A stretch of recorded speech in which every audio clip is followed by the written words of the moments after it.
दोस्तों, उस्मान में वो तमाम औसाफ पाए जाते थे जो एक बानी सल्तनत के लिए ज़रूरी हैं। उसकी हिम्मत और शुजाअत गैर मामूली थी।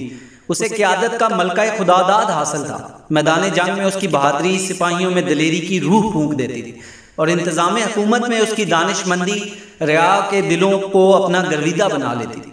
उसके अदलो इंसाफ की शोहरत तमाम मुल्क में फैली हुई थी। उसकी अदालत में तुर्को तातार, मुसलमान, ईसाई सब बराबर थे। रिया की बहबूदी उसका नस्बुलैन और मुल्क की खुशहाली उसका मतमाए नज़र था। कुरून उला के मुजाहिदों की तरह उसका तर्ज ज़िंदगी नहायत सादा और नुमाइश से यकसर पाक था। दौलत उसने कभी जमा नहीं की। तमाम माले गनीमत गरीबों और यतीमों का हिस्सा निकालने के बाद सिपाहियों में तकसीम कर देता था। यानी शहर में उसके रहने का जो मकान था उसमें सोने, चांदी या जवाहरात की किसी किस्म की कोई चीज़ भी उसके मरने के बाद नहीं मिली। सिर्फ एक कफ्तान, एक सूती अमामा, लकड़ी का एक चमचा, एक नमकदान, चंद खालिस अरबी घोड़े, ज़रात के लिए चंद जोड़ बैल और भेड़ों के कुछ गले।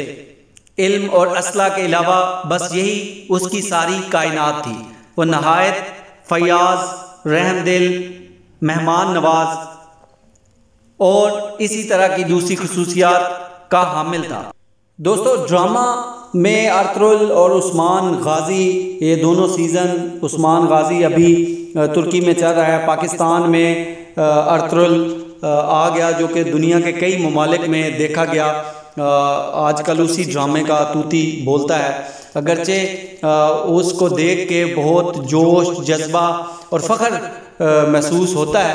बहरहाल उस्मान गाजी और अर्तुगरुल बुनियादी तौर पर एक मखसूस और छोटे हिस्से पर उन्होंने हुक्मरानी की, लेकिन इसमें कोई शक नहीं कि उन्होंने इतनी बड़ी सल्तनत की दाग बेल डाली। असल जो फतूहात हैं वो उस्मान के बेटे और ख़ान ने हासिल की और उसके बाद और ख़ान के बेटे मुराद अव्वल ने। और मुराद अव्वल वो हुक्मरान है जिसने उस्मानी सल्तनत में अब तक का सबसे बड़ा हिस्सा डाला, सबसे बड़ी सल्तनत कायम की। उसके बाद ज़वाल शुरू हुआ मुराद अव्वल के बेटे बायज़ीद की वजह से, उसकी पॉलिसीज़ की वजह से। बाद में आने वाले हुक्मरानों ने दोबारा से सल्तनत हासिल की और फिर कई सौ साल गुजरने के बाद दोबारा सल्तनत को ज़वाल आना शुरू हुआ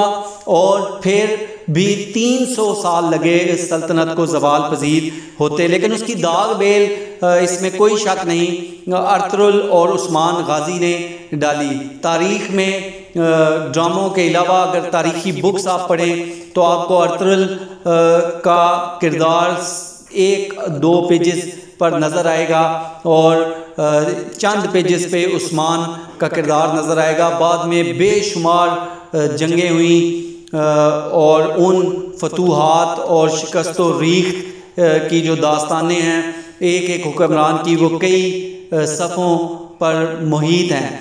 बहरहाल उस्मान गाजी और अर्तुगरुल हम समझते हैं कि इन्होंने इसकी दाग बेल डाली। यहाँ फिर से ये बताते चलें कि जो भी तारीख़ी स्टोरीज़ आपके सामने हम रख रहे हैं, इनको हम कोशिश कर रहे हैं कि कोई भी गैर हतमी इतला आप तक ना पहुँचाएँ, गैर हतमी इंफॉर्मेशन आपको ना दें।